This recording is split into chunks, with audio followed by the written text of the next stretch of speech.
Hello everybody and welcome back to Teachers Talk Money, where I help teachers master their money in order to give back to themselves. Today I'm going to be talking about all of the things that if I could go back in time, I might do differently in my finances as an early career educator. So I'm currently in my 4th year teaching. I'm still an early educator. However, I have been dutifully budgeting and tracking my finances for the entire time that I've been working, so the past 4 years. And even before I started working, towards the end of my college education, I have been learning a ton about personal finance in order to set myself up to be able to build wealth in my career and live a comfortable, balanced life. And I think it goes without saying that I am really happy with the place I'm at in my finances. There is very little that I would change if I could go back, and I don't really long to go back and change anything. I don't have any very strong regrets in my finances. However, there are just a couple things thematically that, knowing what I know now, I would advise people differently. So I hope this video is valuable to everybody, but especially if you are an early educator in your first couple of years teaching. Hopefully you can learn a little something about what it takes to manage money from this and maybe just do things slightly better than I did. There is a lot of advice I would give to younger teachers that I didn't necessarily need, just about, of course, keeping a budget, doing the basics, making sure you have a certain percentage being contributed to your retirement before it even hits your paycheck. There are a lot of pieces of the puzzle that people don't really do that absolutely will help you get ahead if you do take those steps. But considering this is like a letter to my past self more, I am going to sort of imagine my audience as a bunch of younger Rachels, or exactly what I was like when I was 21, 22, actually getting into these things. One video that I think would be kind of illuminating to watch if you're sort of wondering what past Rachel was like would be my video where I look at my previous budgets from the past 3 years and sort of analyze how they're different from year to year. I'll link that in the description below, but anyways, that was a long intro, so let's just get into the advice I would give my younger self on what I would do differently in my finances. So the first thing, and I think this is honestly the most costly mistake I made, or thing I would do differently that would help me make a lot more money and not leave any money on the table, is to truly learn the ins and outs of the salary scale as soon as possible.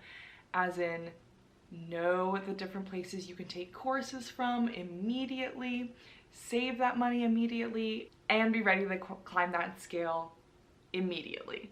And I say this because my entire first year teaching, I didn't really look into taking any grad courses for a long time, for obvious reasons. You're really overwhelmed as an early educator, so it makes a ton of sense. And when I finally did sign up for a program, it was only a 15 credit program, so it wasn't even going to get me to that next lane on the salary scale.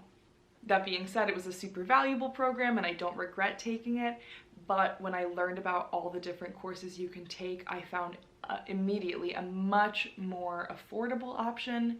Courses I could take that were $177 for 3 credit courses, and the courses truly did not take that much time or energy. Now, was I getting as much value out of those as I was from my program? Absolutely not. I was not learning as much. But when I'm thinking about my younger self and thinking about giving this advice to people who are similar to me, I very much encourage teachers to ride the salary scale for the money. And I say this because I know that educators are constantly learning, constantly reading books, listening to podcasts, going to professional development. And so a lot of that learning and sort of finding out new things about education or refreshing your memory on important concepts in pedagogy, a lot of that comes really, really naturally to teachers, especially to teachers like myself who are honestly just hungry for that knowledge. And so when it comes to just getting enough credits to get to the next lane, I would say find the cheapest and quickest way to do that regardless of exactly how much value you are getting from those courses.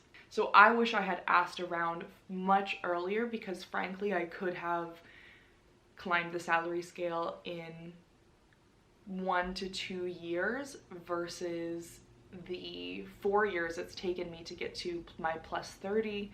And by the end of my 5th year, I should have climbed it as far as I can and gotten to the plus 60 step. And I know the steps are different for every single district, so obviously just make sure you understand your district. But for me, I probably could have cut the time it took to climb that in half had I really asked around and got the information about the fastest and cheapest way to do it. And this would have prevented me from leaving a lot of money on the table. Like I said, I have no major regrets, but that was something I put off really longer than I should have, and it could have made a difference in not only the money that I'm taking home, but also just the years I'm spending grinding to get to this highest point on the scale. I could have cut that shorter and obviously had to work in more concentrated bursts, but not for as extended of a period of time, if that makes sense. Which takes me to my next point. The second thing I would tell my younger self is to balance debt payoff with other goals, specifically with investing. If you watch my video where I'm going through my old budgets, you can see that I'm throwing almost entire paychecks worth of money at my debt in the beginning, in that first year when I was really hustling to get rid of all of it. And again, this isn't a huge regret I have, because I don't think the amount of money I left on the table is really that significant considering how quickly I was able to move on to the next goal. But the truth is, if you're a disciplined person and you're budgeting and you're making the right moves with your money, you don't need to be sprinting towards the next big goal. You can take a more balanced approach and earn more money in interest in your investments than you are going to save by putting all that money towards your debt up front.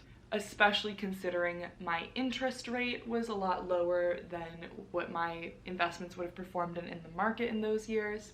There was a little bit of money left on the table, but more importantly, I think I just wish I would have understood ideologically that I didn't need the immediate motivation of sort of grinding my butt off towards one goal and ignoring other ones. And in addition to that, I think I would have encouraged myself to spend a little bit more too, and understand that money exists to be spent. It exists as a tool to make your life better, and part of that does mean making your life better more immediately than just sort of rushing towards debt payoff or rushing towards, you know, investing goals or this idea of being able to retire early or take on less work. And I think this is a situation where knowing yourself is really important. Like, if you really feel like you do need the motivation of being able to cross those debts off your list and then just focus on the next big thing, I think that that is completely valid. I just know that I would have remained steady budgeting either way, and so ultimately that was something that did leave a little bit of money on the table for me. And I think it just would have been really good to have that confidence early on that I was disciplined enough to be doing what I'm doing, regardless of getting those kind of immediate wins. And then my third and final thing that I would do differently, and that I would advise my past self to do differently, has a little bit more to do with Teachers Talk money stuff than with like my teaching salary or my budgeting and my finances. And that is, don't be afraid to market yourself. I worked so hard on Teachers Talk money basically silently for a really long time. And when I started actually marketing myself, putting my stuff out there more, sharing my things, you know, without being ashamed or afraid of judgment and things like that, it really made all the difference in the world. And what I'm realizing too is that if my goal is to help as many educators and also some non-educators as well, if it's to help as many people as possible get control of their money, then marketing myself is part of that. And frankly, this is something I still struggle with completely. I still struggle to share my things and market myself confidently and not in a way where I feel nervous or afraid of what the reception will be. But I have slowly gotten better at this throughout the years, and I hope to continue to improve on that aspect of my life. But especially to my younger self, I would say you're doing good work. People want to see it, and so keep it up and don't be ashamed of that. So there you have it. Those are the 3 things that I would tell my past self to do differently. I hope that you found this valuable. Thank you so much for joining me here again on the channel. I hope you all have an amazing week, and I will see you in the next video. Bye!